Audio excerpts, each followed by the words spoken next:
Ward മെമ്പറായി തുടങ്ങി ത്രിതല പഞ്ചായത്ത് സംവിധാനങ്ങളിലെല്ലാം ഭരണമികവ് തെളിയിച്ച് നിയമസഭാ അംഗം വരെ എത്തിയ വനിതാ നേതാവ്. അതായിരുന്നു കാനത്തിൽ ജമീല. ശ്രീമതി കാനത്തിൽ ജമീല.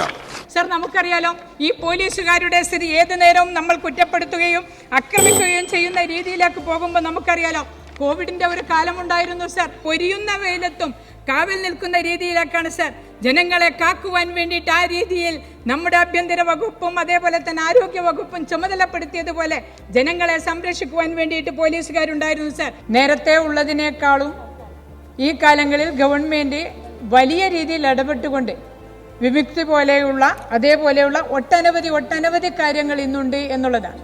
പുഴയോര ടൂറിസം പദ്ധതിയുടെ ഭാഗമായിട്ട് ഒരു മാലിന്യവും ഇല്ലാത്ത രീതിയിലേക്ക് അകലാപ്പുഴയിൽ ഒരു തുരുത്തിൽ കല്ലോ സിമന്റോ പോലെയുള്ള ഒരു നിർമ്മാണ സാമഗ്രികളും ഉപയോഗിക്കാതെ തികച്ചും ഓർഗാനിക്കായി നിർമ്മിച്ചിട്ടുള്ള സഞ്ചാരികളെ ഏറെ ആകർഷിക്കുന്ന ഒരു ഫുഡ് കോർട്ടും പാർക്കും അടങ്ങുന്ന ഒരു സംരംഭമുണ്ട് സർ. വെല്ലുവിളികൾ ഏറെ നേരിട്ടാണ് ചെറുപ്രായത്തിൽ തന്നെ അവർ പൊതുപ്രവർത്തനത്തിൽ സജീവമായത്.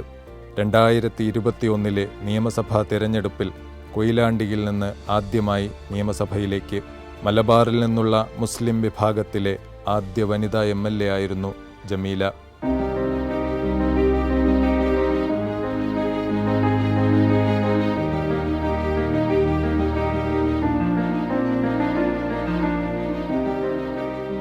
ലാളിത്യം കൊണ്ട് പൊതുസമ്മതി നേടിയ കാനത്തിൽ ജമീല രാഷ്ട്രീയത്തിനതീതമായി ഏവരുമായി ഊഷ്മളമായ സൗഹൃദം കാത്തുസൂക്ഷിച്ചിരുന്നു.